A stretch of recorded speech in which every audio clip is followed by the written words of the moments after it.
What's going on? Logan Skis here. So today I'm recording a long overdue YouTube video. It's been some many weeks. In fact, I'll tell a colleague of mine that media production is like reps in the gym.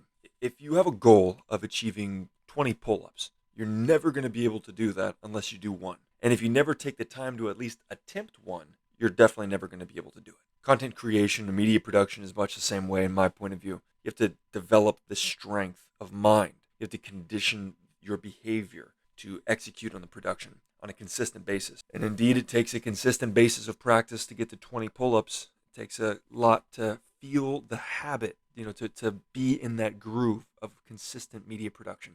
I'll say that I received a immensely an encouraging experience the other day, connecting with a fellow veteran through the Veterati platform, and we were discussing a number of things. And this individual, she shared that she had seen a number of my other videos through LinkedIn, YouTube, etc., and was thoroughly impressed with the details of the venture map. Massively humbling anytime I connect with a like-minded individual, cut from the same cloth, so to speak. I'm always grateful to connect with members of the community, not just prior military service, but also systems thinkers, designers, creatives, process-oriented folks, visionaries, strategic thought sparring with some of the greatest minds of our generation continues to be my privilege. That being said, if you want to engage in a thought sparring session with yours truly, you don't need to be on the Veterati platform. If you're not aware of that, Veterati is a super cool mentorship platform that connects the military service community together over for free. But you don't have to be on that to connect with me. In fact, you can simply click the link below and connect with me one-on-one. Now, you can choose to just send a message real quick, voice, video. I always like to say hey to people kind of in person. So if you send a video message, I'd love to connect with you in that capacity. We can do a sort of asynchronous communications, or we could even schedule a time to go live. I'm at an early stage in this new project. I've been laying low under the radar for the better part of the last 2 years. Some exploits here and there, specifically within the remote fitness community, and trying my hand at adapting training services into an online medium, and have found some success internally. I've enjoyed serving multiple clients for close to 2 years now in a purely online capacity. So that's been a real blessing. Sustained a number of in-person training engagements as well. I've been in the fitness industry for close to a decade now. One of the things that's consistent, sustaining privilege of mine is to help facilitate movement practice for other like-minded individuals. Folks that are focused on pain-free movement, actually enjoyable and brings results at the same time. Those principles are applied in my personal movement practice as well as that of my dear clients. But my work in the past 2 years really has gone far beyond traditional fitness. A large part of my experience in the Marine Corps was fitness related. We spent time in training and in practice, as one may imagine. So fitness has been a part of my life for quite some years now. Yet I have discovered another passion along the road. And for those out there that know, you'll appreciate its risk mitigation. Definitely far from being the coolest thing to care about, but I really have a mind for risk mitigation. Beyond that, I appreciate resource allocation, specifically efficient resource allocation that reduces waste. Again, that's sort of a caveat to the risk mitigation.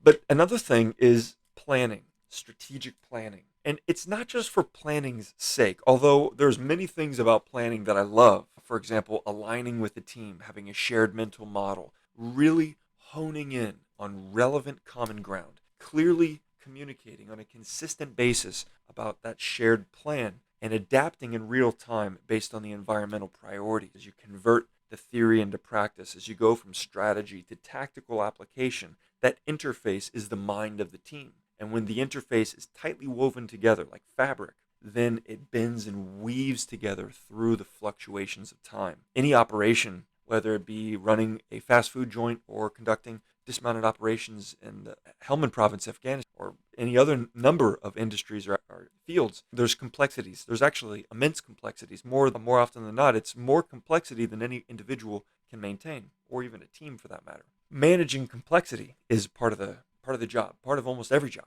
Certainly, some have more than others, but another variable to complement complexity is this, right? What are the stakes? Is it a low stakes operation with a lot of complexity? If you get it wrong, it's low stakes. You're not really losing too much. Or is it a high stakes operation with high complexity? So there's two independent variables. Time constraints, other resource constraints are also things to consider in planning. So I do appreciate the planning process for it yields a benefit just of going through it, kind of like that pull-up analogy, right? You're getting benefits of training while you're training. It's not just about the end result. But that's not all of why I love planning. One of the things that is so rewarding is when you see a plan masterfully executed, even if there was some adaptation, because there always is, even if there's a pivot or two, to see a masterfully executed plan before your eyes in material form, written in the pages of history, whether it's your own personal history or that of the world's, to see your plan come to life is one of the most rewarding things I've ever experienced. What I've worked on when I'm not training clients is a number of notes. I've taken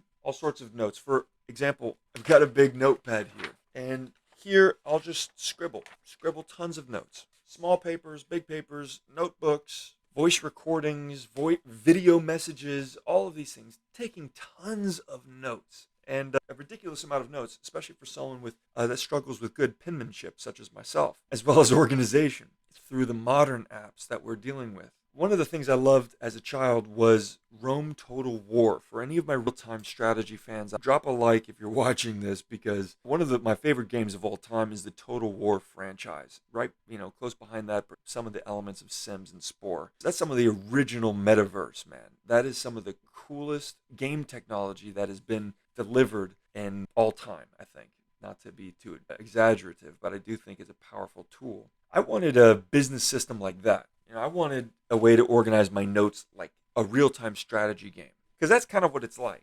I mean, sure, there's high stakes, and there's mortal consequences. In video game, there's virtual consequences. You lose digital currency that doesn't have any real-world equivalent. And the game of life, there's mortal consequences. Now, it may not be IEDs on the road or hot lead whizzing by, fired from enemy combatants. It may not be life or death stakes, but it could be your electric bill. It could be your child's education. It certainly could be your health. So there's mortal consequences to the game of life that we have to consider. That's a variable to consider as we plan. So we don't want to make a game out of our businesses, right? It's because it's not a game. It's no laughing matter. Something I tell my colleagues and clients is the concept of trusting and verifying. I like to say growth occurs when there's demonstrated ability. If the military will call that past performance. So if you've shown up and demonstrated every week for the last year that you can do 20 pull-ups, I'm going to have no doubt in my mind that you can do it. Now, if you show up out of the streets with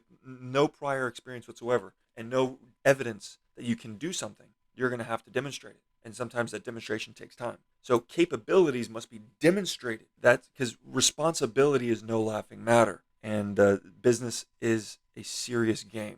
So with all that in mind, how does one turn the serious game of business into a virtual experience? How do we take pages out of the real-time strategy gaming user interface? How do we take inspiration from the emerging technologies of spatial computing, blockchain-related technologies, decentralized ecosystems? How do we take the best of corporate culture, the learnings that have taken place over the last century on how to build an corporate culture that's centered around humans and leadership principles that are forged through the crucibles of centuries of war? How do we apply all of that in an experience, a narrative-driven experience? It tells your story as you're going through it. It positions you as the hero of your own story, and it positions you as the guide for your customer's story. This is the type of experience that's been on my mind for some time. I wasn't able to find any experience like this. If you found one, let me know, because I want to be first in line as an early adopter. But I haven't yet been able to find one that really just hits the nail on the head. So out of creative and intellectual frustration, I attempted to solve that problem on my own. And for the past 2 years, applying some notes. Some of those notes actually made their way into a virtual whiteboard just to keep track of them all. And we discovered a principle of information that we like to think of as digital evolution. And we believe that if you can seed your ideas in a type of fertile virtual soil, if you can go to a virtual space and interface your mind, allow the ideas to pour into this virtual space, come to life digitally, they can grow. It's like a farmer planting a field with seeds. Now, the growth medium for these seeds in the real world is water and sunlight, but in the digital world, it's your awareness. More than that, it's your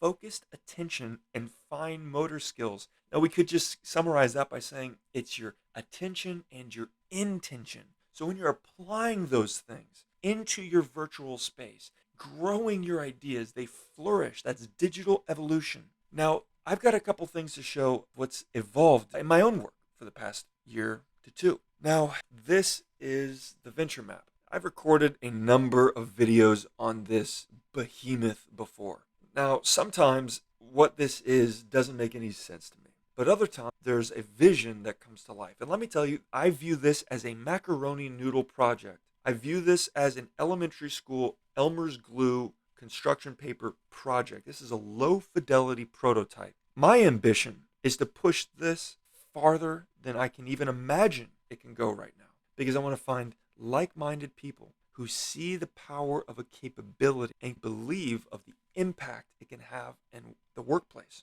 and in our lives. So I view this first as a capability set, and it's been refined through real-world application, at least some real-world application. We've enjoyed client engagements in a consulting capacity for the past year and a half, and it's really informed a lot of the engineering that's taken place to bring the logic of this structure. If you want to see details of the venture map, I cover it in different forms in other videos. Right now, I'm working on this quad lane version. The bottom lane, as it stands today, is basically sandbox mode. I'll just zoom in and show you. Here's one sandbox that we're working on. We're keeping track of our deliverables, our timeline. We're producing specific pieces of collateral, what that looks like. Here's one piece of collateral that we're developing, and that's the actual project file. We've got other notes and side remarks. I've got some visual inspiration here of some design aesthetic that I think is pretty sweet this month. We also are developing another project for websites, so we're mapping all that out, doing copyright, right, doing all this kind of fun stuff. But that's our sandbox space, and I can get into more sandbox stuff later. The second row is what we would call playbooks. And these are essentially processes. Now, it's probably a little too long for me to go into today, but playbooks effectively are these team training assets that allow leadership to immerse their team in best practice. So these are all playbooks, for example. So I've got them all effectively lined up. So it just depends on what you want to do is the process manual that we build, and then we deploy these. So there's quite a number of them that we've developed. We're continuing to develop even more. Next is the customer experience. This is something that is an absolute jewel. It's a crown jewel. It's something we're so proud of. My colleague Jack Hickler and I have poured our heart and souls into making this something that works but is effective, and it's beautiful, and it's presentable. It actually tells the story of the emotions that your customer experiences during each phase, the actions of your front stage and backstage staff, as well as automations. So based on the needs of the individual step in the funnel, you're calculating what needs to be done. And over time, you get to pieces of the equation where something needs to be programmed. In this case, the trigger for our upsell nurture sequence needs to be developed. We've got a little cone here. That means I got to go into the additional platform. But there are some things that aren't active construction. They're, in fact, defined process. And when we're onboarding new teammates, as well as maintaining best practice with pre-existing teams, is to have our processes clearly defined in intricate detail, but then maximize their impact from a learning capacity. So people can actually be immersed by those practices and memorize them, because that's how we set a standard of excellence within our business. Lastly, we build our marketing framework into the journey as a whole. So each segment of this journey is broken down based on ideal touch points that we can have. If you're familiar with Joey Coleman's work, I couldn't recommend it enough.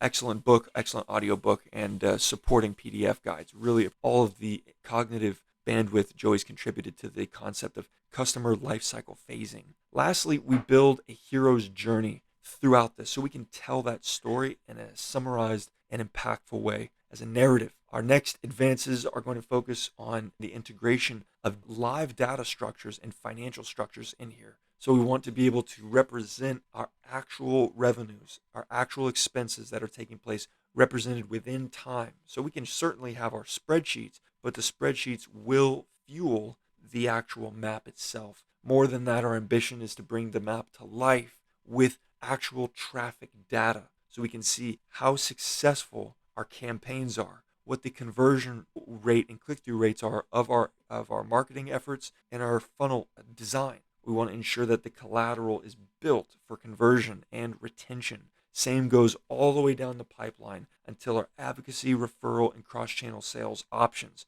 We want every single link in the chain to be optimized. Last but certainly not least, we're looking at brand collateral. These are the defining assets of your business. One that I love so much as I finish here is this concept of a team tapestry from the Enneagram personality testing series. We use this to better understand how we show up as individuals to a team, but more than that, how our team can relate to us and us to them. It's such a crucial element. Beyond that, we'll do more conventional efforts and entrepreneurial work such as market sizing, defining our customer. I'm a personal fan of defining who our customer is not, or anti-avatar, business model canvas, and value proposition canvas. These foundational business assets are all listed, and we can come through here and work on them in a workshop capacity. We can also come through here and tell the narrative to stakeholders, colleagues, and potentially even some customers. So that's all the time I've got for today. That's a little bit of an update. I'm going to work on keeping the reps going strong on my media production efforts. I want to continue getting those videos out on the board. If you got any value from today's video, go ahead and let me know about it by hitting that like button, subscribe, let me know you want to see more content like this. Additionally, if you want to connect on a strategic thought sparring session and get a free version of this, a venture map canvas of your own to begin working on and seeing the principles of digital evolution come to life, go ahead and hit the link below. Get in contact with me, whether it's asynchronous or live, booking a call, and we'll make it happen together. Thanks so much for watching, and I look forward to seeing you on the other side.